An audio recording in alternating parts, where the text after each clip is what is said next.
Ladies and gentlemen, welcome to the video. I'm GetGoodGuy, and today we're looking at one of Battlefield 1's newest scout weapons, which has dropped with the Apocalypse DLC. That weapon is the Ross MkIII Marksman. I'll be giving you a basic rundown of the stats, my personal experience with the weapon, an overall review, and rounding out by answering, is it good? I've already covered the new medic rifle, the new support LMG, and the new assault SMG, which I'll link to in the description and my pinned comment if you haven't already seen them. I'll also be producing a review for the other scout primary weapon from the Apocalypse DLC soon, that weapon being the M1917 Enfield. So if you're new around here, it would be great if you consider subscribing to see that if you enjoy this video, and don't forget to turn on notifications to get around the currently broken subscription boxes that YouTube just don't seem to want to fix. And let's begin with the title of this video, Fusion Sniper. The scout weapons in this game can basically be split into two groups, bolt action weapons with a one-shot sweet spot, and then the weapons that don't have a sweet spot but can be fired more quickly, often with a straight pull bolt design and without the need to descope for each round. While the Ross stands all on its own as the only scout weapon to have a straight pull bolt and one shot kill sweet spot, hence the Fusion Sniper, because that title also sounded way better than Fusion Marksman, so yeah, give me a break. And I'll explain the benefits of this fusion soon. However, you're not going to see me stay scoped for multiple shots very often in the footage, as I'm just not used to it.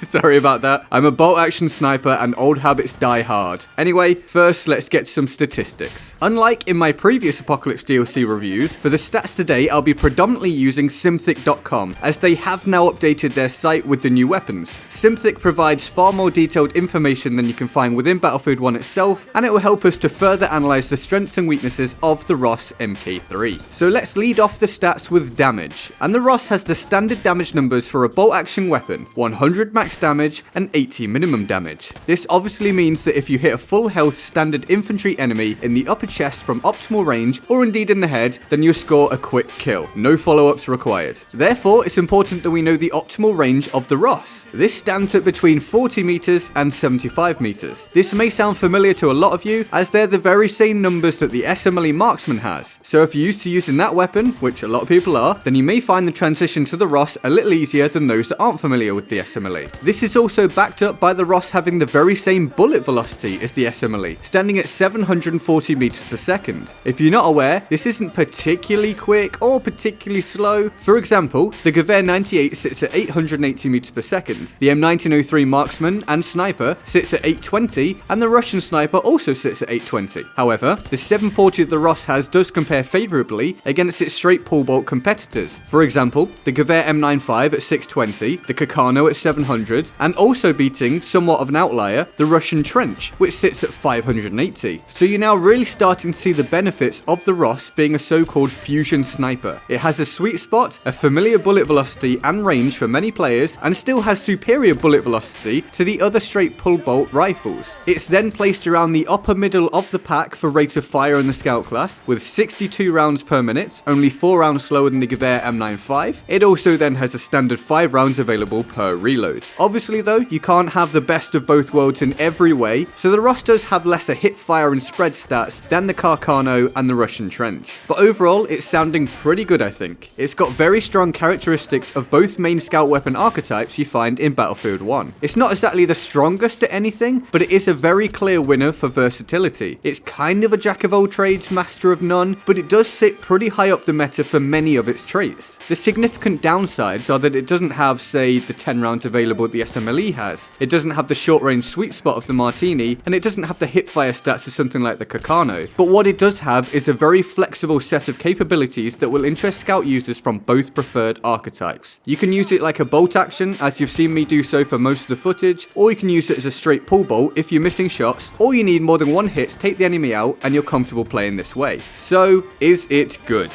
Yes, I actually think it will be great for some scouts. It's versatile and powerful, but for me, it isn't quite as fantastic. I just personally thought that it felt a little more clunky than the SMLE. I'm not sure why exactly, that's just how it came across to me. But I'm also not really one for staying scoped for multiple shots, so it just doesn't really fit me as a player. I actually found myself getting carried away using my revolver at times. I was having so much fun with it, it just kind of started to take the focus off the Ross. So this was a pretty clear indicator to me that I wasn't quite enjoying enjoying the Ross as much as I had hoped I would. However, this enjoyment of the revolver did pretty much convince me to cover the new revolver that has dropped with the Apocalypse DLC, so expect that review soon as well. But back to the point at hand. The Ross is going to be far better for some people than it is for me, and I also think it's a welcome, unique addition to the game. But what do you think? Are you excited for the Ross MkIII Marksman? If you already have it, are you enjoying it? And were you hoping for an infantry variant? Let me know in the comment section below. Now we need to quickly shoot over to the Board of Awesome to show our respect to the fantastic people who choose to support the channel on Patreon. A big thanks this time to another new name that stepped up to the plate recently, Caleb Lou. I hope I'm pronouncing that correctly. It really does mean a lot to me, so thank you very, very much. If you want to join them on the Board of Awesome, then the link to the Patreon page will be in the description below, plus in my pinned comment, where you can support the channel for as little as $1 a month if you so wish. I hope you enjoyed the video. Remember to turn on notifications so you don't miss future videos while the YouTube subscription boxes are kind of broken, and feel free to like, favorite, and subscribe. I'm GetGoodGuy, and I'll see you next time. Laters.